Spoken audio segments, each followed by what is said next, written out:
73 ebedi kasiburu makotene bi ane say ene Ghana man pani John Dramani Mahama ebetena Ghana benwa so empreto so mienu no wanya afpepepe no de nsam atodwa ensam be ne Ghana man pani ne dua ode atodwa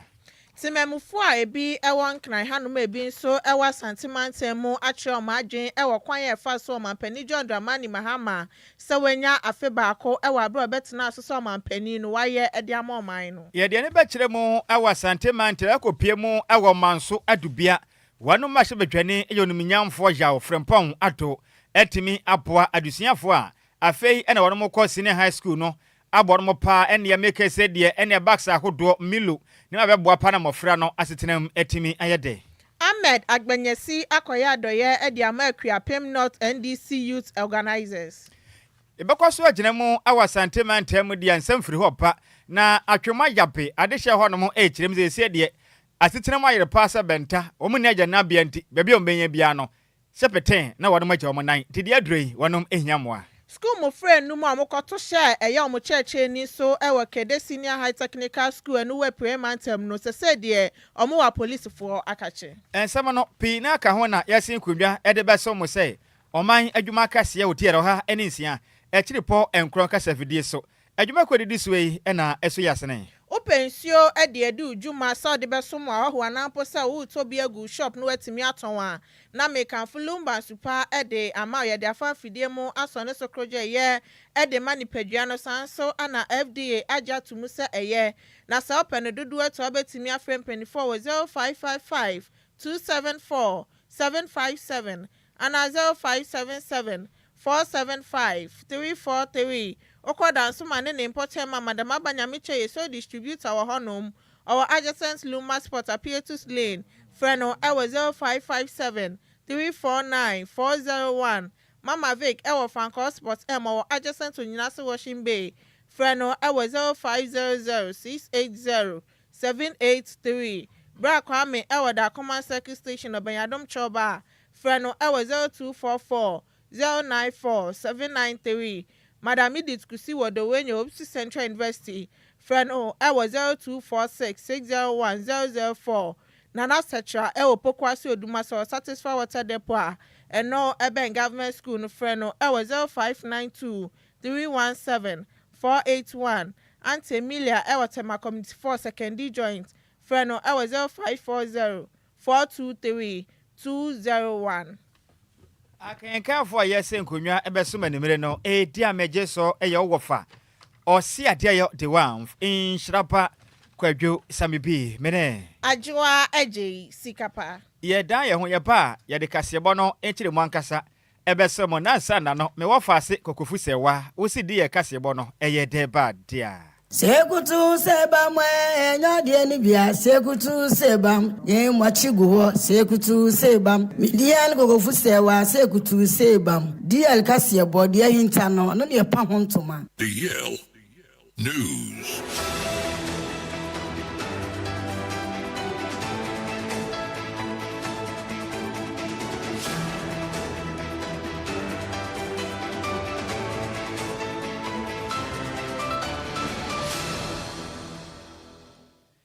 Yamamo akwaba afi tutu mirikande share yen ewo Facebook and afisi YouTube na yemfa kasebo no enchiremu ankasa ensomum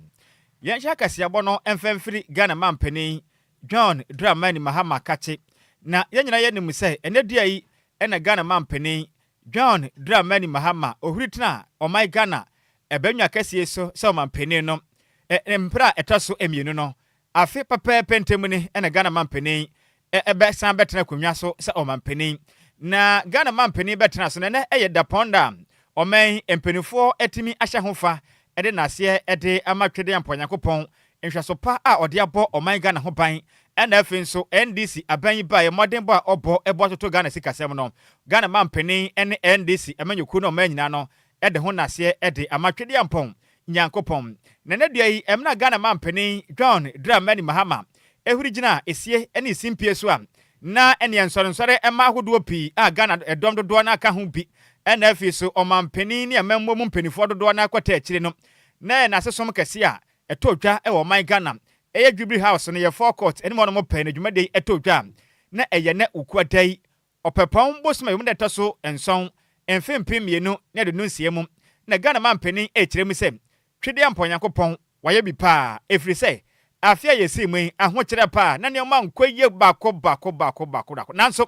o mampeni gyan na so pemen de hyepa guakwamu na emu oden nanso o mampeni abo twede amponyankopon so de ho afofia mekese de oman yegu so a yekọ yanimum Ghana mampeni ekirem se emra obeto oman Ghana sikasem no na wiye sesabe amakoni na tu ne ma nkonkan ne se ne mamu ayaden pa sesabe benta de ma oman nanso ne bodem bo ne hyepa de guakwamu abo me na Ghana sikasem egu so a ekọ nanim ye pam Ghana mampeni ekirem se ofa kwanya we so pam na de nase de ama Ghana de hye nyina taya ta na ti na afin so ne soma obaba so ne mpre nu so no dodo mpo kan say we de Ghana mampeni John Dramani Mahama sabe dodo wa friend so odwanfunu ba oba otoso mienu de obekua we preko o mebọ bra evise Ghana sika ogya na chiri no bom se to abedi apane ba bia kwakọtana nanso oba ye o de osede ayo ya bosha o she Ghana fo no guso obo dwumaden esum oman Ghana mampeni ono ankasa na afin so na bede chiri Professor Jane na no poku agiman ene na ba mu nyina chirem say wo mo da Ghana fo ase titade ta na chi no nani aso no bekoso asmo oman ewo sompam emu. Ago, the people of Ghana entrusted this administration with a sacred responsibility to lead our nation through a difficult period, to restore hope, to stabilize our economy, and to reset the direction of our national development. Today is not a celebration of power. It is a moment of thanksgiving for the opportunity to serve the people of Ghana. Today is not a declaration of triumph. It is a reaffirmation of purpose. My fellow citizens, leadership is a privilege, but it's also a load we are asked to carry. And over the past year, we have come face to face with the weight of that load. Economic hardship, social anxiety, global uncertainties, and of course, the legitimate expectation of our people. And yet through it all, God has stood by us. Our democracy has remained strong. Our institutions have held their own. And our people have shown resilience, patience, and faith in the future of our beloved nation. And so for all this, we are grateful. First and foremost, to the Almighty God. We're grateful for His protection, for His peace, and the safety He has granted us. We're grateful to the men and women who wake up every day to keep this country moving. To our farmers, our traders, our workers, our teachers, our health professionals, our security personnel, our artisans, entrepreneurs, and our public servants. We're grateful to our traditional leaders and the clergy, our religious leaders, who continue to offer counsel, guidance, and moral leadership. We're grateful to our international partners, the diplomatic corps, for the work you do every day to promote bilateral friendship and international cooperation. We're grateful to Parliament and the judiciary for their constitutional roles in strengthening governance and accountability in our country. And above all, we're grateful to the people of Ghana for your trust, your constructive criticism when necessary, your encouragement, and your enduring belief that our nation, Ghana, can and must do better. I reserve my special thanks for my Vice President, Jane Nana Opoku Agyei, a woman of dignity and quiet strength,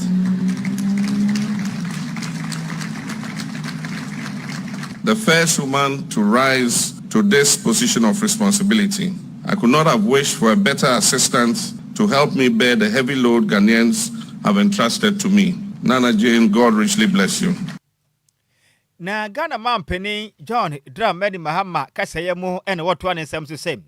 Ghana fo bakaya emno mampeni edi nkunim yoye a ode nepa egu akwan na ogusua ebu oman no.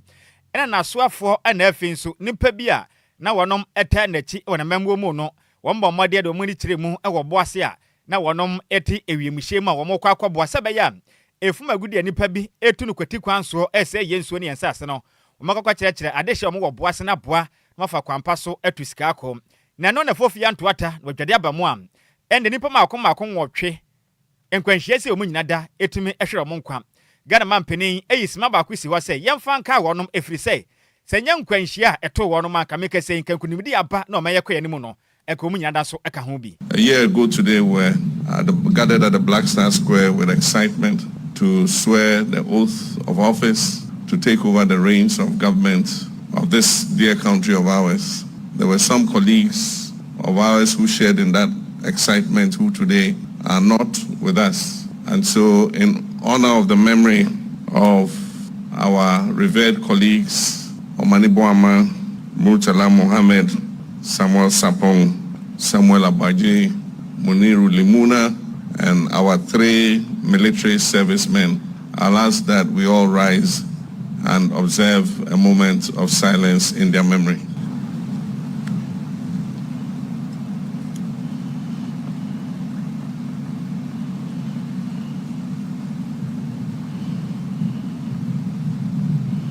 We embarked on this journey together,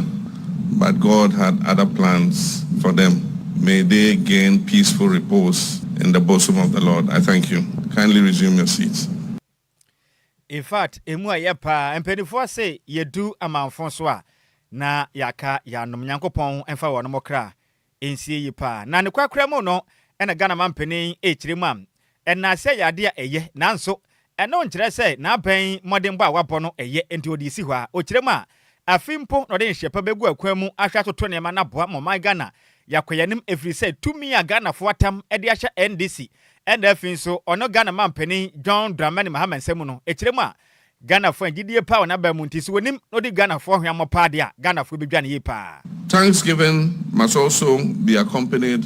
by recommitment. And so today we recommit to ethical leadership, we recommit ourselves to service above self, we recommit ourselves to governance anchored in integrity, competence, and compassion. We recommit ourselves to listening, especially to the voices of our vulnerable, our youth, and those who feel excluded. And we recommit ourselves to the unity of our nation, knowing that Ghana's strength has always come from our ability to rise above division and work together for the common good. My fellow countrymen and women, the year ahead will demand even more from us. It will test our resolve, our patience, and our discipline. But it will also offer us opportunities to deepen the reforms we have started, opportunities to accelerate our growth and ensure that development and progress touches every part of our country. And so let us move forward with humility, let us lead with empathy, and let us govern with courage.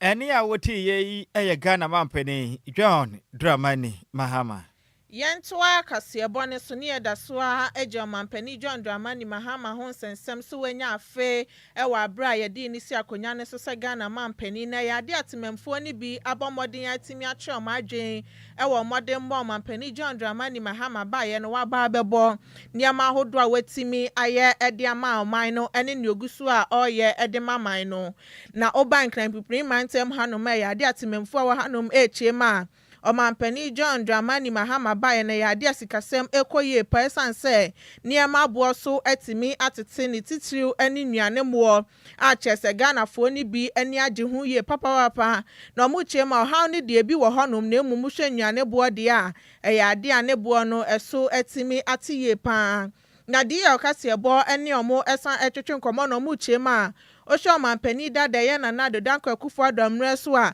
na nnuane bo eye din ye pa na chese dwadifo na nya ade a na omutimi etete omunnuane bo so ede matememfo na Ghanafo ni bi nso no entimi enyeska emfa enkoto aduane ni bi na nidaso omanya no chese yade a Ghana sikasem no ekosoro na mu animpa sesise kwan ye mampani John Dramani Mahama ede Ghana man no efa so na ye kwan pa anode fa so nsebetimi abo man Ghana na mu chema yade amampani so omosre no omomode anon fa hyehye pa engu akwan mu sane be ya school feeding program no obetimi akram no watimi amamfra na aduane sane be yo mbenya hoode no omso na betimi asuade na daachi bi no mabe ni patichu owo man Ghana mu sanso ana be ya pomude ho sam so a niam mu hia awa ya sabia nina no aban no emomode a emfa ma wom no ntwia eya nurse fo ne so kaye sane be yo betimi ahwe na ya hwe ebetimi akoso ewo oman Ghana mu omomodian so no tetetete ye to so esan se to ni ti no adwadifo na yo ma adwen se niam bi wo hono ma enya ade a omobeti so mama mamu 1 year ni bad let maka say edaku eye ye man ye ni say mama buy 1 year mu pepepe afini first no ekufu ado MPP wo so no oto ade a ade be chini atum na ye say dollar na ye say ba mama buy nyame nchaade sa no mani nyina oyi afiro ade na ye ton no se bi no ma wo ho no ma de ebu pa ene no ma so ma sa ate so me ma fam die eye last year me say no na ye kokro ma ye kraska ye be fa nyama kakre bi ba Jessy this year musa experience ye dey experience bi sa dan ti aban no aya ade this year die ye ka no kure eye se aye ko ne ma ne tono ne ma na abafom atofo no mbom na emba but ne ma ne die akofom ye koto ne ma ade achi a ye ntumu te se face no afiri de aban hu se obon ho mode e wo ne ma hu mode ba ndaga no ko ye hu se ye se nba no hu ntumu te ne ma bi atuche so abafom ole ama ye so no hu bi aso fina so ne ma ye de tutu e ko so kanga ye je ne parle pas de ça ya be je so ma college school comme mama school comme so atom pon ya be timajeri ade a me pese aban ne ye ka ho se oma school nkwala no omonye duane papa di na omotumi asu ade ye na Ghana ye kraba hwe e na osama hospital de omo this no on kasa kire doctors fo no omo hwe ayarsafo obi oba bia on take care onye no juma fine na yale bia wo omo ho no omo ntumi hwe omo fa humbo boro hwe omo so afiu ya yerem mesrese aban embo ya yeton ode no sisi attacks no akosro ntiama okoto adekra omo moto ade ni person beti so ma nti mesrese aban anti-tax ne so eni ya uti ye eyetimemfo amo 1 mantem hanom anacheso mo kire omo adwen ewo Monday bo a omampani John Dramani Mahama abo ne homoden ewo afimu a yedi ni si so omampani ewo Ghana mu na anu achi ana asante mantemfo nso emo omo Kumase nso kire omo adwen ewo Monday bo omampani John Dramani Mahama abo Mahama ba afiba kuni me am gina oyi me manto aba Mahama na so me hwe afiba ku ya wo hase ya ene ma kama me maka ho asema anya busa da bafu ya maka da bia oba afiba ku na de ya hunu no de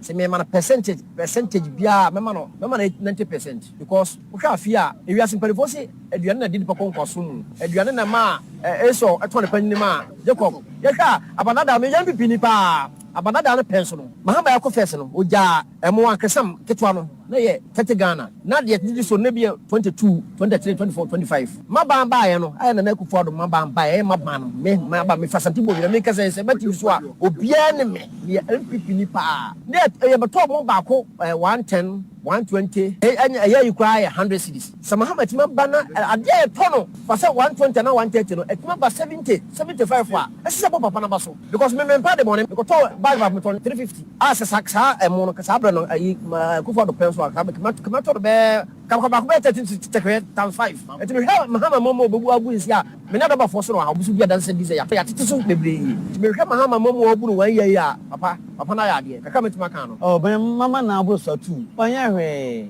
ko adum che bia ya na offense adum no kwachi ni aton kwachi o ma adum kwachi adum no wa oya odai oya wa shebo am be Ghana be blese obo am na mu da obi se kofo bewu o benya ne nyina tie twa obi ade nta kwachi no da bi wo enfa mu man to akasa oboa se na no po na ipa 100% no 2 na 3% oya hwe ma Ghana oya hwe de bitina ka fa ho no ne de odada emo no etisa ye ma me papa mu ne nuanum na ye sa ade no o ko fa ade na se 10 cedi ono ba no abatu ye ma me mu na ye sa ade nu ama me to ade me sa ade no enye ono na ya o ko to o fa cedi na 5 cedi na o te ko to mu ya te mu no so o ko no di fi o ko to abontin ade sa na ye te no te me ngo si ate so sa mu na mo si ate so na ya te so ye to no mo ko no ano 10 cedi first 5 cedi 4 cedi ana ya te 10 na service ko wo beto kwa na wo antọ kwa nkaye service na beto wo antọ nkaye enya wo hwe ana kwa ba meka no tibra na kwa emianim wo na se wate mo so ehu mo ate so obi kan bi awo chi na wo kan mo no mo se mo no mate mo so da bi na mi wo hwe o labodi ma bitim ya Ghana nipa me wo hwe ene ya wuti ye eyetimemfo ni bia omowa santimantem kumase ana omochi omadwen e de fa mode mo mampani John Dramani Mahama abo e wa afimu adwen kire etesa hwene obi ade efu ananim na yanto akase bo no so na yenyina mu e wa santimantem dia na mahebedwane e de ma de hia wanom e wo manso adubia abato empesua so e wa santimantem yonum nyamfo yawo frempon atom abon homaden etimi edesupedia opese wobo pa na ne mensene ne mo no ene mofra do mu ko school no obi atumi ko school be da enya da papa ne beboa na mense no etimi ekora ne senti ene adusuafo a womo afi no mokọ yesine high school no bia womo ya adusuafo hofro kra no emu mako ahan 400 form 1 student watimi aboa wono ma akon kan papa ene board bo wo na chede epino de mo frese omonye na wonom etimi enkosua ade na mra mbo dwada e wana bato mpesu aso no or the school bags ahodo de ma mofrei even so 10 of milo ene 10 no ene baako mienu miense hyehyɛ mofrei ataso chocolate eye drinks omunsa kan bi and even so sika botene to na Ghana series e de hyehyɛ mofrei nyina nsem se munyi na moko school moko amunya bibia momfanto na momfam twamanum e wo manso atubia ene ne potem na mra nam say as eye mahebedwane antimi yankonti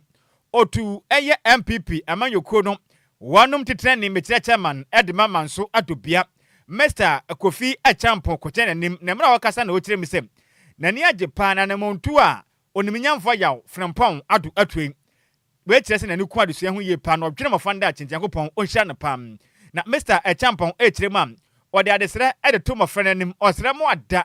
atade a mo nsa kan monyina mo ho na monkɔsua ade na mambabra pa na dachi bia no ye pempuntu o manso ado bia monso so mfa mpuntu emfamre firi sem enipa bi enya jesane akwanya nene o mabɔ ma de hye mo manso ado bia no o masetima konkanti akwanya manyan monko oto na ase mambabra pa dachi bia no mahebedwane na mo pa watu no emfa so emra so bisani ono so ebeye nuoma kakra de eden ama mo ntimehwe yinom no ese student be ese 400 and something na MP yemadoye iti edikan me constituency chairman me ne me party for ye de aseda kese ayeden ama no yada na sivise yankopon kro yeden opa aseda iti yada MP ase eyi sika free ye ode to sa nuoma esi yemfa ma yenuamo nketwa ye ofa ase for ye ma se munku school no yankopon yeden inshira ne pa na monso mesremo se nuoma no so moje no de enti a MP na trimpo a ode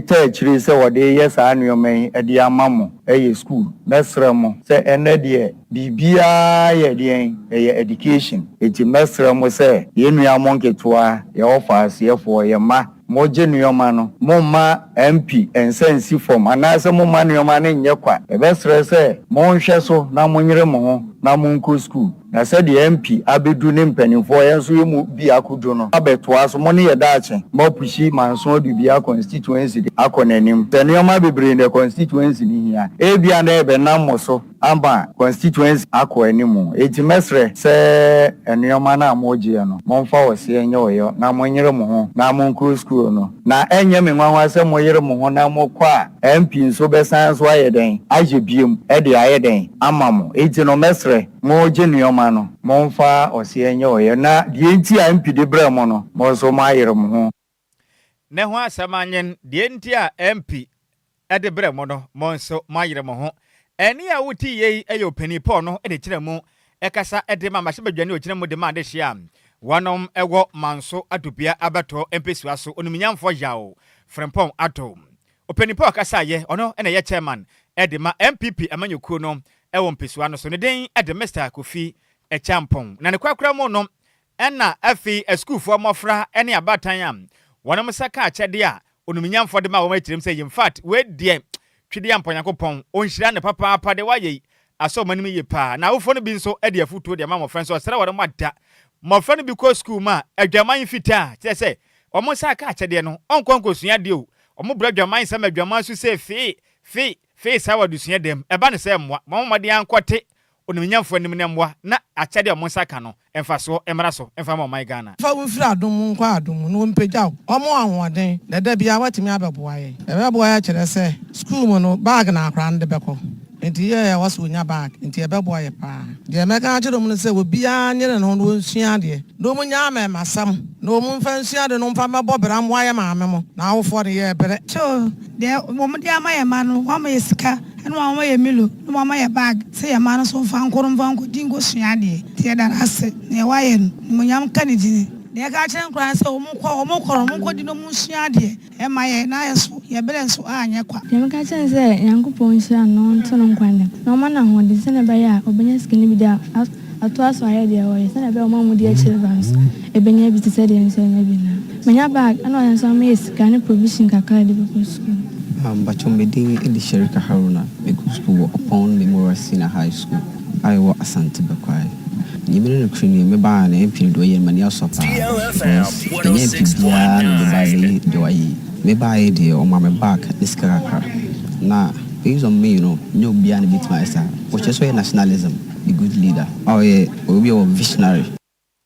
Any awoti ye eya Ghana adeshia metre yensuku mufra fei ena wonom eko senior high school ene wonom agofo na wote say womode na se edema manso adubia wonom mashebedwane oniminyamfo yawo frempon ato na maneboi yensem training Samuel ofori boaten adodo abonma ne se mesco ene de amaneboi efri asante mantemu ebesom yen Yentua Kasiabone so na youth organizer at the Mercury Pem North about to Mpesiane so at the Mendi Samanyoko no Eye Ahmed Agbenyezi abomodian ya doye e de ama eye mabu na omo so ye organizers ewo eye ne branch honom se ne be yo betimi aboa wom esan so mabu adwuma ye papa petu omo ho asi honom aboa ama mfimpi mienu ne aduonu na ya bato no endi Samanyoko no etimi edi nkunim enu nti niema omode call ye ni bi eye mo bag eye 5 kg ni bi sadi ene angom betimi edi anu asanso ana sika kakra de ma wo mo kono omo be mo betimi edi atwetwe omo ho na bra one nsɛmtwefo atwetwe nkomo na ochemu se eye ade anani aso de eye mabunu no eye yeye papa wa wo hwese ne omo tan na chi sanso ana parliamentary candidates e won fimpim yenu ni aduonu nanim eye John Evans Komezia Oma boa ni ye pan sanso no mampani John Dramani Mahama sane ebe ya obetimi edi enkunim sa mode mo na omo boye na yade anani aso ye pan osra omso munya botren fem aban no ema omu nkogina baabi enka so ma bo mo modin ye pan na emo maban na yi nani ede amawom na emo mo nhwe esansa yade aban no ebo ne ho modin so betimi ayenwumaku ahodo ede ama mabunu no sane ebe ya omu susika ebetimi abom botom Moka me ho e wo youth moka party no ho e wo Kwapem North moka ora John Evans kumoje ho e wo parliamentary ha o corporate seat no e na moka oguni ni John Dramani Mahama e ho e ba nkunimidi e ba e wo abatu a ye betu yi enti medama se ye frama moba na mema obiara so Mary Christina etia ye kwabibi akra wa ha ye de ma yo ka se Michelle obiara Fred, wa wo fie na oyra ho na usebu nya hwe ana dia ususu se wo sabeka no won san kan no me dem me ho the living testimony ama eyesu agina ewo se wodi se wuti ma ne se dia ye wo de no ewo se wuti eyesu eti dia ye wo de no odu busu je fu nsem na wo gba ngwa she dem na usu na wo fra mi amemba ya de no bi ji a wonene mpene na fe wa fra me esa se ye nyina ye ni se ye ba aban mu na wa ye municipal director and youth organizer and what man enso make am adwene DLFM 106.9 no was so e je position no ti ana esa se mu leader me yo mfo na bi ji se ya me na se bi je benemenensi fam e ma homo ye the needful e me na be ye mo director eyesu Enia uti ye youth organizer at the Mercury Pem North about to Mpesiane so at the Mendi Samanyoko no Eya Ahmed Agbenyezi na manibo yen same troni continue kofi obo and a different poemantemo ebesomie Yanto akasebo no so na yemfiri apiemantemu na yensan emfa yeni emfa nkyere asante mantamu biom na okopie mu awo atwoma yabiam eye kurodua no no ewo atwoma kwanhoma mensenimu ewo asante mantanim na mekasei wonom apomuden eyade a edasanem yipa efrise eyade a kurodua no wonom eni agana bianti bebi obebenya bia no na wabomodea eyini pieto na kyese waye gu ha emu akra ama pomuden enafin so ma hu ne die nsem no entimi enko enkane na adehye ne kyerem se agana bia ba ko okro no man no ye oma ne dia nanso tebi agana bia ne wemu no tan kyesa asaye dumpempen so awokoso wankasa na wahwe akra wudidi kura na obefe enti anya kura enti amadodo na mpo entimi enkoso na adehye kyerem se enam se agana papa bia ne kro no nte no bebi obi abenya bia no eja obi ne pieto ho pe ekyeredin na wagya ne nan ede agu ho no ma eyade a ha twen omu kyerem se emfinhia maako beye ngwatwentem ni ene enwuram na sabe adehye wo yabe krodua ne mu no eja wonom nan edigom na ema wo krodua ne bi akasa kyerem se mekase no emema bi etimi ede cameras akwa hye enwuram bebi a wo mugya wo nan no na mmamade akokoto ho abenwansa camera no afa wo mo jame wo mahimfie no kra na atwa na mo de kwa ho na wafrɛ asimesi na wo hen ose minie ose na ayi wonim sɛ ubutum no ba na ugya wonan no mbetwa ayi video no wa ha no se mihia sika be 10,000 ubenya na ose minya ene ye wunya me de kwa abontema Ghanafo ahwe wa hemfie no mo hwe watecha omo kyerem a mekese akoya ha pade ma omo de adrodie wonem hia mpenifo so mbebro omomode amebro afi sɛ adehye mo yape onom brepam ebi nso akasa kyerem a mekese yi de mapomuden nkonkan na ho kyerɛ eba no sempenifo ansora message na bia adehye mo yape omapomuden be wakoda esanim pa mrantie no obukọ bush ene ko toilet ene ma no so ye kwa ye de toilet ene sabonten and say boy bi ene camera ko sisi ho no ma no video ma no enti agye ma ne de emwa ye kolati ye sra MP ene ye mpanimfo a omu nsem susu go bia o betimi aboa kulo no onye ya dom ye toilet sem de enye kura ye de toilet ne ye ko toilet say program krampo no bi kwa baby agya ne nan krampo a ye nya baby ma no enya ne nan eye ye fele say ye beka kire ne say public toilet yes so paying for MP mayor my penny say on no me no ya adoye no mesi toilet infama ya be produce no enye kura mayale ne niema so edoso mebi sanhye so yikuru mfimfini tino penifo nye hu bibi infama ye ema ha bon papa ema malaria ne yare nketenketen ewo hapa wei eya adehye a wonom ewo atwoma yape krodua eno no wasante matemo ena wote wonom enkan na enwachi ena wonom assembly member no ena ya assembly member oda yabe akosopo eye electoral area anom oninyamfo Solomon owusu antwi ekyerem se ye no kre ensema hodo am krodua no mu ema eka no no kre wumpam oma no agya na bia no enya baako asai enti amani papi na agya wonom nan ego enwuram dodo nanso mako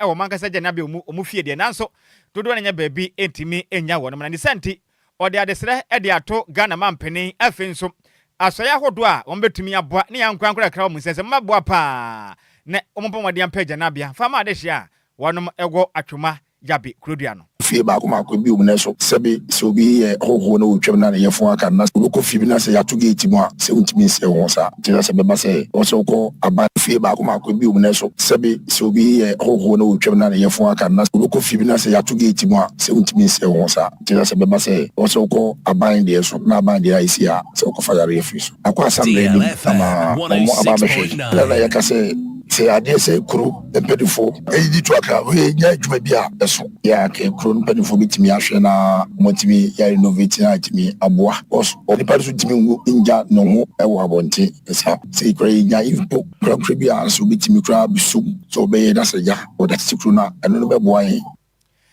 eni ya woti ye eya assembly member edema adehye wonom ewo yabe akosobo electoral area ne den ede onimnyamfo Solomon owusu entwi na amaneboyi yamaneboni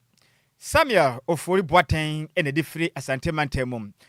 ebesom yen na yenyina we so na we de ene yemama kwanya na mosomomo enwura mu bi adehye a wonem ewo atwoma yabe krodua no wo atwoma kwa homa mensene mu asante mantemu kirem so mu ni agya na bia omukwadwo mu na wonwuram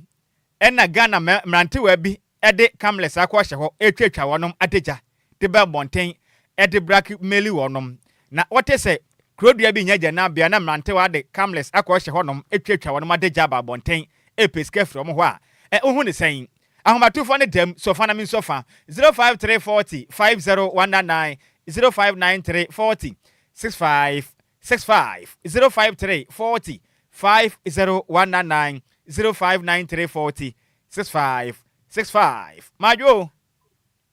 Wafa manje oso ya wafa. Udini ba bia kasa free. Me paso. We je ni die mo a me din de je na so for you am say to my dinner say. Right, yenti you. Me paso. Any die mo a so mo phone. Me stress o man ka do ha. Omo de rewind no mun ko bobi. No mun ko wo so. Na ya ka he hododo. Say bi aye podia manabe. And so me sana me bado me crow man na me wo. Se bibi se ya ye botere na obi aba na yakobọ ni akodo baby fine ni aye wo hono mu. Yo. Enti aka ye ho. Mate. Ofa. We de momo mu yoma de me da se. Me so me da se pa wo so betimi abo awura mu 05340 50199 059340 6565 Majo. Asante Zango mayentio. Ayo papa. Sani ya mini aba ikaye. Menini Agyei papa. Oh, ajana bia so. Ni na mu ya zafra ba isa ba me se ajana be se ajana bia. Ah obreku a ofa. Amusie ya kura ahemfo no de maye emma kuro mari di sie obi wo hoyo amu kura bia do. Aye sie ripas. Ni na mu charge. Edi sazi kari ni na community committee. Omu famu wo kakra. Atiti samdodo. Papa, yabe tuwa ka hono munya juma. All right, me da say asante Zango Majo. Oh, kafra went me nyina so me bre no ya so antubo wura mu a me fa 05340 50199 059340 6565 Majo. Me ofa twasunte. Mama Omanjo pomti sen.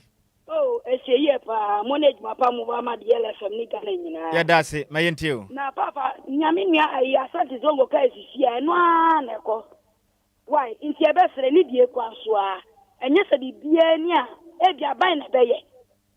Ya so du ba bia ya so ye bi. Na ema emputu embra. All right, me da se pa me fa me last caller Majo. Hello. Nhyiraba Sammy. Oh, Dexon Badako, Droba, Achim Edukru, and Pom design. Yeah, that Tredian Poyanko passes in anime, my intio. The part of the term as me patch your channel for you, papa. Ghana for a yap, a banana, the big crack, take a tail, see a time to yes, I buy. It's about your Yabuya Ghana for you, say, eswing any. And the answer may you swing and then the answer him with us. Me da se pa, ye, me offer see we say 1 pinu, Majo. Of a ya. Hey, me abo. Me patch me Diana Agyei TV. Agyei TV Casafre hen. The Casafe Achimota College. Senior me enti anumre. Of a me patch said the California car na. Me can say yet me bought or he never walk room or board the uru. I can say ye call or my juma. Ye ko ye say ye ko bo sabi toilet. And then I was simply for walk room or he walk room or and what the uru now and me my war horn or more toilet nibi. Ye nya say bibia na ba me ye we my akai hodo do offer. Yo. Once on a Tridian point, Uncle Pong, and Namadasi P. So, what do I drink and the buyer now? I mean, what fast Jessy Atanase. Now, me margin tram about Facebook and also about community na Yama Agudemo and Rante and Metanase. Now, Asante man or the Abano say good evening. Bra Sammy B. I'm watching live from Accra Medical Center. In fact, more loud than cry here. Great job. Pia woni sikapa mo bo adwumaden yepam na Sweet Elizabeth no so ma yadwo odo ya papa na news na your authentic. Wow, Sweet Betty ni Odifri Lebanon zone 4 or say DLFM so marvelous 100%. Me da say Delek Ayete ediaba na so hwe live Edifri Nkurakan na so ma yadwo yen so yeje wo so pa na me wo fa se Kofi Parliament ediaba na so nyame nhira wo owura Mahama Yankopon ma nkwa tenten no ma ho ban na hotel life edi free agona bobi kuma apa Kofi Parliament ni na anane kunsu kodwo krom de aba na so hwe live na omampeni John Dramani Mahama ose kwaso na bo adwumaden na adwuma wa bonde in fact enhye dan koye saa ema no saa kra nti kwaso ayere ho na adwuma wa bonde on de ohunu se enhye dan koye saa na Richard Manu ediaba na ose good evening Sammy B ene Adjoa Agyei Sikapa news ne ye papa this is Richard Manu BBF special greetings to Silver Lady papa no eye na fi DJ Zigby yame enhira mo pa meso me das pa me wo fa se de adro de obetie ni mon spring off na fe mon samra back as I said ya madin kunim ba no kra ma head ma should go mun ka se go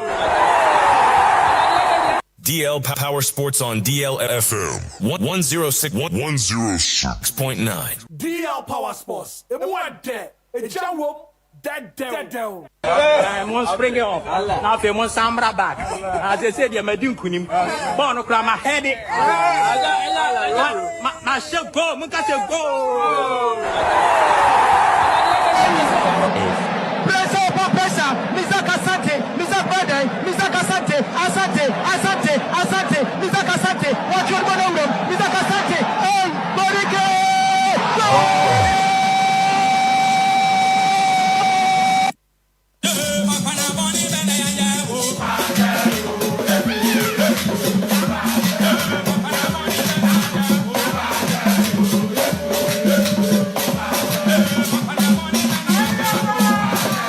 agudie mu emrantie na tenase me wo fase Jessy mafini ye pa edi bro nya wie mi nhia no ene yakopa ya do mahia no oden sma godo a edi ahim efa go kansie mu no epa abesumi animre yi ba na kwa ba Jessy ya ofa empom di sen nyankopɔ na dom bibia bɔkɔ na so nyame adom bibia bɔkɔ bro nya no so de wadi aprapra chirachi wow wa aprapra chiri pa se bibia kɔ bɔkɔ de ma Christmas bibia kɔ bɔkɔ eja madam romanti bibia bɔkɔ ya da twede ampo nyankopɔ ase ensam de bi wɔ hɔ pa on ya ensam wɔ hɔ no pa right and am said there ebre no unse ebre no kɔ afcon no so gu so eden ekoso and Ghana so ye play ba kɔ ye ne da no so ye pa yes oya wie move no to team FN is Manchester City Abrante fans Antoine Semenyo yes and into of me say koba me say musa say move we are okɔ no say me say udi foreign football na chika oh yeah sure yeah into Man City okɔ no ebeboa na na ebetima nya playing time because our players are only omukwa compete wɔ hɔnom na of how they hwem ye wia last story be hwem because enipa usuro say obetimi ene amanfo asi akan so antumi mobra nko wanim ye unse sanete ba unse so hwe previous records me yenya wo na kajagum na wia ye beka ho asema asem asore right enti mama wakwanya yenko all right yamam ina amadu biem emfamra deal 106.9 megahertz so ene anwumrebre atima du so etimi da gudie mu nsem etimi erebra bia wutie show no e di efri bia na ema re mfi so betima ko Facebook na sa type deal 106.9 ada wonsa e betimi atos na betima shama bia no etimi akonkan so timi ho no kopie mu dia da Kofi Taylor ene etimi e de ewura mo Facebook bia no etimi ekoyo kopie mu dia da Bismarck adu se Kenneth Arthur odi sika brand Oburaman ene of akwamia fo mu ina etimi tamachi as executive producers a metimi di dwumadie no etimi edebra saso kopie mu dia de a ofa Kwadwo Sammy B ene Kwadwo ene Adjoa Agyei Sikapa omo so no mutimi do manu monyam so no etimi tamachi so no e wo institute so metimi fa show no entimi enfam bidin no e di awuni Jessy market ne mo agro dent no wutimi frem sipaka metimi agye sama bia no etimi akonkan so etimi ho no kopie mu dia ade MTN FA Cup ade ene games Europe no etimi ekọ no kopie mu dia say ene MTN FA Cup games etimi course no say ene results no etimi tie kopie e baba yara sports stadium ho no ene krobia kumasa Santa Kotoko etimi tina fia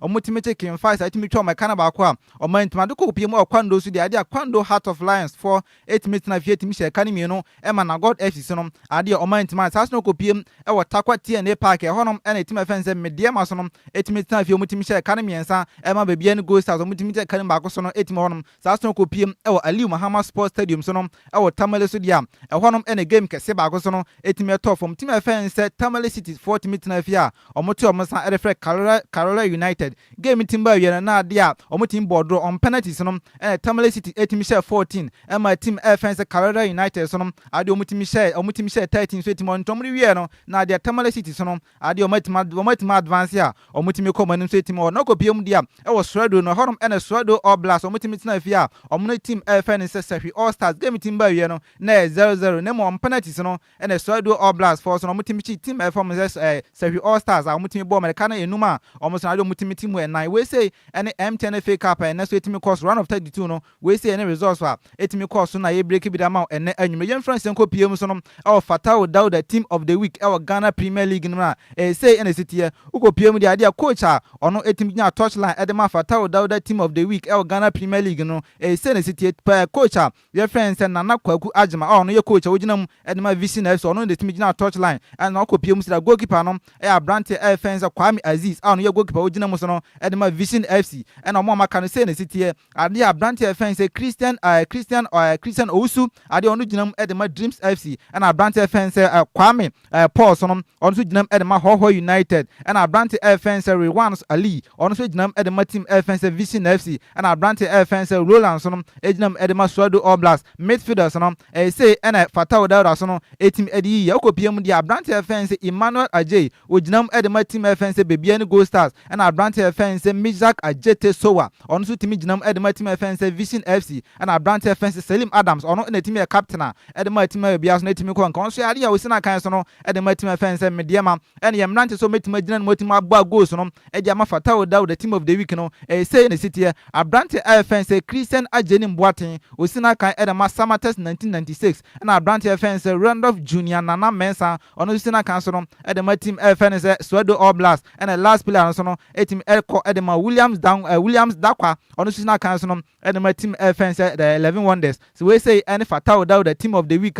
wotimi yi after say match week 17 team ba we Ghana Premier League no na after say team bought the first round of the Ghana Premier League no team we and say any general statistics no team ekoko PM dia ade after say about first round team we no ade team bought 153 games out of that 153 games no ne home wins no makomako 87 and away wins no 21 draws no na ade na 45 na ko PM dia goals omutimi shares no ade na 288 and home goals no na 196 and away goals no 92 and ko PM the other half time goals no na 139 so na team ho no mako PM the say and no ma so yeden esi ekọ and second half goals no so no na ade na 149 and ko PM yellow cards 8 PM after say ye team about 153 games na team awie no na 565 yellow cards and team PM and red cards no ade na team 18 na ko PM na penalties omutime gi yes no na ade 36 we say so no and ade statistics team ekọ so after say team awie the Ghana Premier League first round no so no be kebi so no e dey ma onanyim so no ko PM the ade top 10 home most wins so no say in the city here Bebiani Gold Stars omo no team omutimi tina afia omutimi win no do pa ade omutimi win 7 and team fans Samates so no the same thing no so ade omutimi win 7 and Carolina United so no team win 6 and so no e twatwa so ho no ma ye break bi da ma onanyim so ko PM dia ade away wins no say in the city ade ko PM dia team okwa away a ne mbodemo na na e kon kan ye pa no ade ofasame bi wo team FS House folk omo eno mudi kan mutimi kura 3 aduana stars kura 3 and team fans kro bia kumasa sante kwatoko so no ade omutimi kura 3 na mo ade omutimi hwa so a omutimi ya da rank ni nyina nse ade discipline level no so no omutimi consider nya ko PM dia has ene dikan mu kura 3 a teams na aka so no omutimi etoato so no so a ye break bi da mo ena nwumre ye we first round of the league so no uko PM dia say ena top scorers no Ghana Premier League no say ena city here uko PM dia Brante fans Samuel Atakumi osina kan edema Bebiani Gold Stars otimi she 8 goals and Brante fans Emmanuel Anoso no onso timi boss 7 goals ma bia no etimi kon kana Brante fans Prince Twene ade osina kan so no edema timi fans be edema timi ye fans Holy Stars onso oti ade otimi she 7 and Emmanuel Manfo so no esina kan edema team fans Aduana Stars onso no etimi she 6 ma bia no etimi ekon kan we say so no and top scorers omutimi top scorers omo Ghana Premier League no after say ye match week 17 so no etimi ohonom no ye friends enko PM won 7 from dia Brante fans Lion Crystal ade wotimi a former player edema Ghana Blaster wetima babonti timi ni sempi so no etima tuja ade ase na midi kan break de ma sa Brante fans Antoine Semenyo ade eya yese dande wa no say da wochina ade obetima akokopia Man City fa so e no wetima akokọ medical sa ama bia so no etima akon kanso team da ma no Brante fans Lion Crystal etimi ni sempi etima tuja ade fa Brante fans Antoine Semenyo ni mover wetimi move akwa pie team FM se Man City yanko ne nkoti nsema papa FM se and Lion Kings so no etimi edo tuja. Yeah, it's great news for him and his family. And you know, he's done so well for himself, you know, for over 3 seasons now. He's been very consistent in his performance, scoring goals, 100 games, 29 goals as an attacker. It's not, it doesn't come easy like that. It comes with a lot of hard work behind the scenes, and you can see he's paying off. The beginning of the season. We say any nsema Abrante offense like Kingston so no etimi to giant ma na so wan ebisa ne say Abrante offense Mohammed Salisu so no adia wetima pro Ghana World Cup etimi ko na likely say Abrante no ontimi ko behwa ebetima affect Ghana ye national team na na eno ye ntie nsema wetimi ka ne fa Abrante no. Yeah, for me I think first of all it's a very big blow for us because he's such an important figure at the back. You know, when we talk about experienced players at our back line, I think if he's one of them. And it's going to be a very big blow for us. But then again, we should all understand that... All right, we say any nsema papa offense like Kingston so no 8 minutes to jarafa Abrante offense Mohammed Salisu so a ye break bidamo enanum ye friends nko piem so no e Hoho United for so maso ye dia ade exclusively no ye breaking fam ma say Abrante offense Steven Dawu so no ade watimi so no etima cross carpet from team offense Insuatrema FC so no akoko piem team offense Hoho United dia okwa sina kan dia mo nti ye breaking fam ma say Abrante offense Steven Dawu so no ade watimi akoko piem Hoho United dia okwa so second round ama bia no etimi akoso e dia ma mo yemfro so no yenko pie won sam from dia dia team offense 11 wonders on ba Ghana Premier League no enyo ntimi nshara enko yemfa mo kra ne mo nanwere no omo se ntimi breaking fa ma Ghana fo nyina sa dia Abrante offense Tozu achuso no dia o matima sign ne so no ma meto asa no so mra me bo mo se be ya relegation o mutim battle so no bibia so no ebetimi so akoye so etimi dia mo mti Abrante offense Tawu achuso no dia wetima akoko piem e 11 wonders for so aso second round no obetima aboa ma said omo si battle relegation so no ometima afinu ma bia so no etimi akonkan we say so ne nsama fi 11 wonders aso e ba ye break bi da ma enan we mfense kopie ye nkopie so no player of the month of December na say na city ukopie ma players a yetimi nominate omo say the month of November no omo modern etimi konkan ye pa no Abrante odikan no Randolph Junior Nana Mensa ono ene dikan na Abrante offense Peter Amidu Ako sina kan so no edema kro bia Kumasi Asante Kotoko so no ade wetimi nomination so bi no etimi ho na Abrante offense Kevin Osasibe ono so na captain so ono so gina mu so no edema team offense House of Folk na Abrante wotwala so no Abrante offense Abdul Razak Salifu ono so no egina mu so a omo hwesa omo osam Abrante na we say no hwan krampon na betima the player of the month of December no ama bia so etima kon kan the coaches of the month no say na city yakopiem dia coach offense Karim Zito ono so no wetimi nya nominee bi so ontimi nya nomination bi so no etimi na Abrante papa offense Ibrahim Tanko ono so timi nya nomination na Abrante papa offense Johnson Smith ono so ade otimi gina mu so no e de ma Holy Stars so we say any 4 coaches a omo so no omo timi nominate omo say in the month of December no omo modern mo na ade a etimi kon kan so yi ohonom so na etimi ohonom yem friends ko pie mu so no goalkeepers of the month say na city in the month of December no goalkeepers omo hwa omo modern mo no etimi kon kan yi pa so no Abrante offense Mohammed Kamara o gina mu no e de ma team offense Krobia Kumasi Asante Kotoko and team offense Mediama so omo goalkeeper offense Felix Chey ono timi nya nomination bi so no etimo na Abrante offense Dawood Kubasi so no ono so ade on so no etimi nya nomination bi so no etimo na Abrante offense Solomon Agbesi ono so gina with the House of Folk so no ade in the month of December so no ade o matima nominating so players and I said goalkeepers a omode mo no etimi kon kan ye pa no so no ma ono so ade o matima bonedin yam fa last story no etimi famra local tebet ne dia uko PM GFA so no ade o disciplinary committee no o matimi de offense o matimi ade verdict bi so no etima ba bonti o mo pa kire wiase na so mo pa kire Ghana fo nyina say team offense Park Academy o mo ne Port City so no o mo say football e bon hanem say no enya football ne mo football enti no ko PM dia da weekend so no enya mo ho se mo mutimi ye ya o mo games o mutimi bon o mutimi hwe away teams no mutimi ba ye nyina no ade GFA so no o mo discipline committee so no o mo da ba beto abontin say ade o mutimi ban o mo say the team offense Park Academy o mo team offense Port City so no o mo home ground so no ade o mutimi sa kan so no etimi ho no mbiem na ade ya football ne mum enya football we say so no nsema GFA discipline committee so no etimi da to dwa enti no on that note no me engina so yentimi fa local activity nya no enti memra we Lumba in Super Natural Mineral Water. Get a grip. That's super break. Lumba in Super Natural Mineral Water. Get a grip. That's super break. DL Power Sports. DL Power Sports. It went there. It jump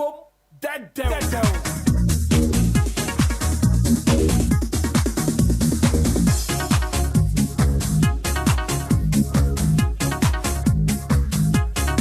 Natural mineral water. Lumba in Super Natural Mineral Water. Get a grip.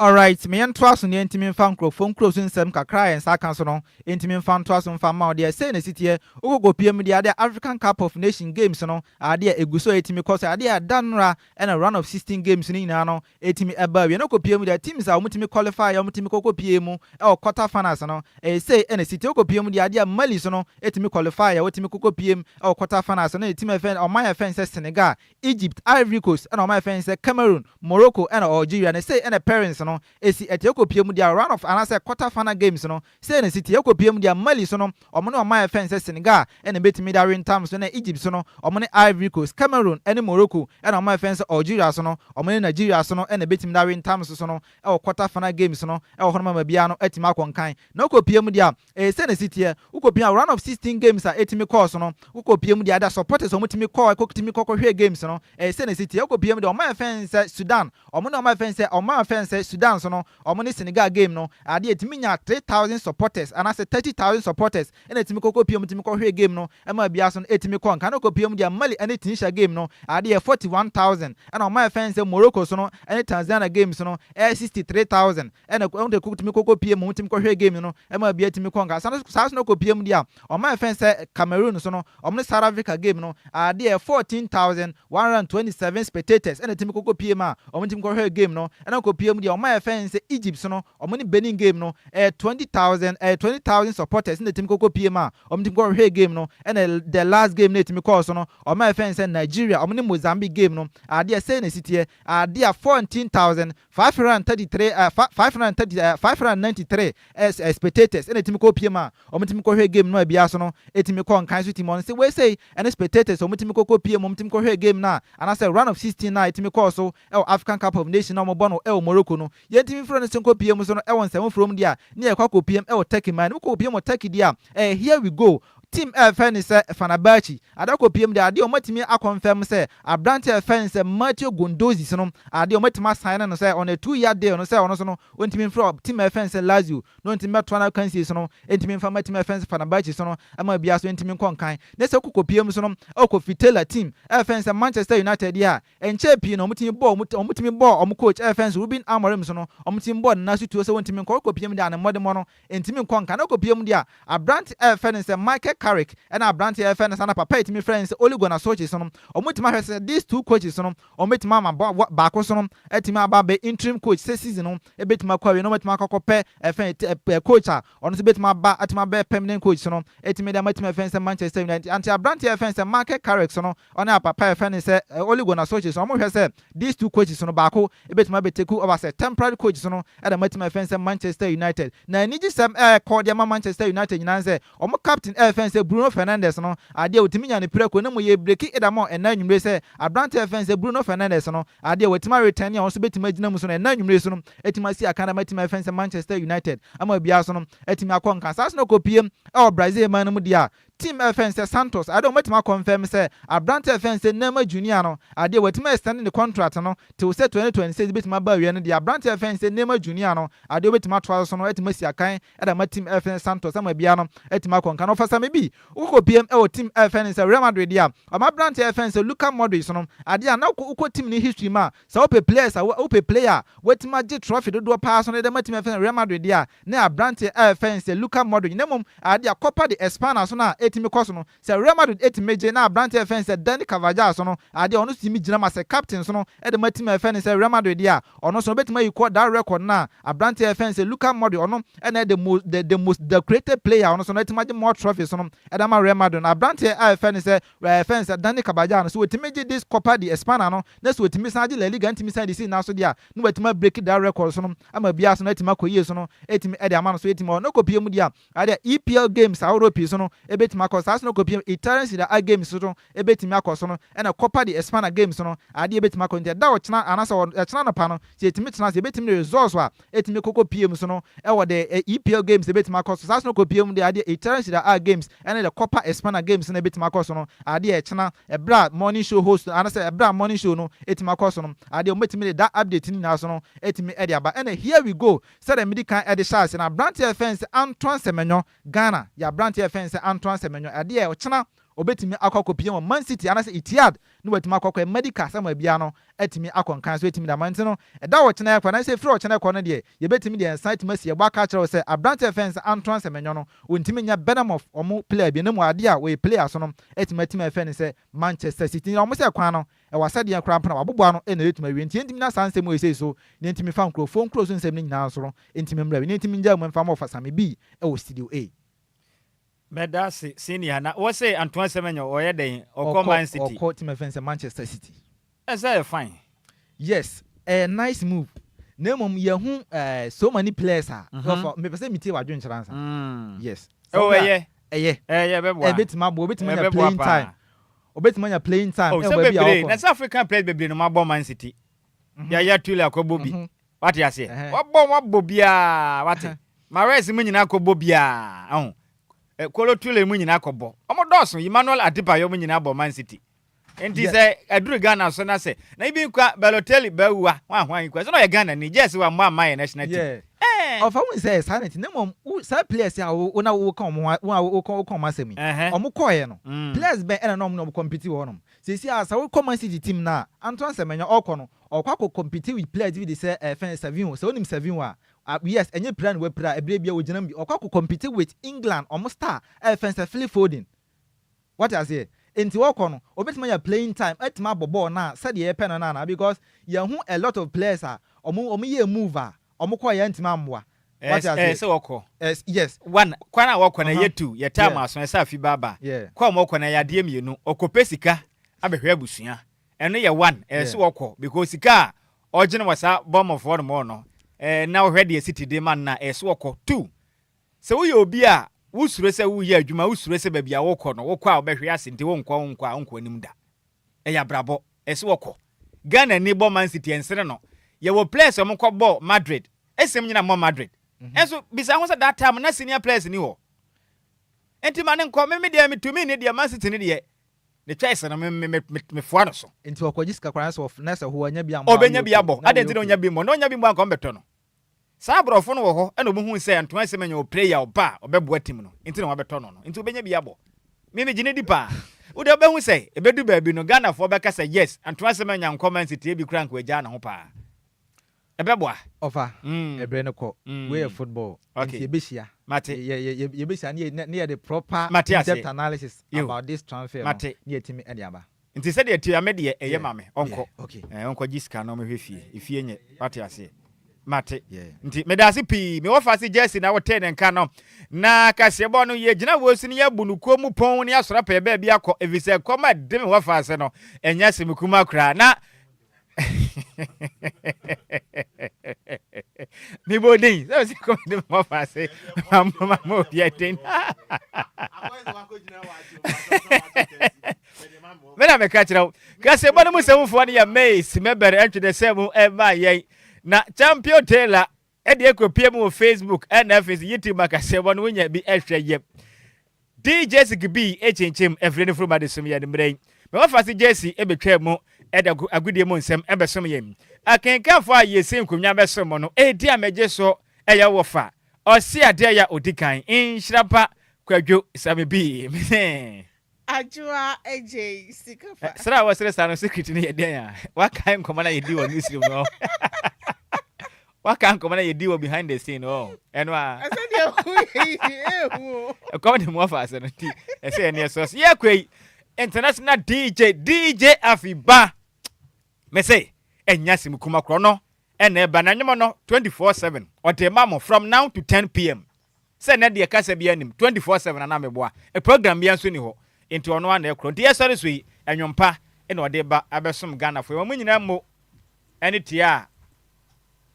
Adeshe. Hey, Kwame, ade wakabumu ana.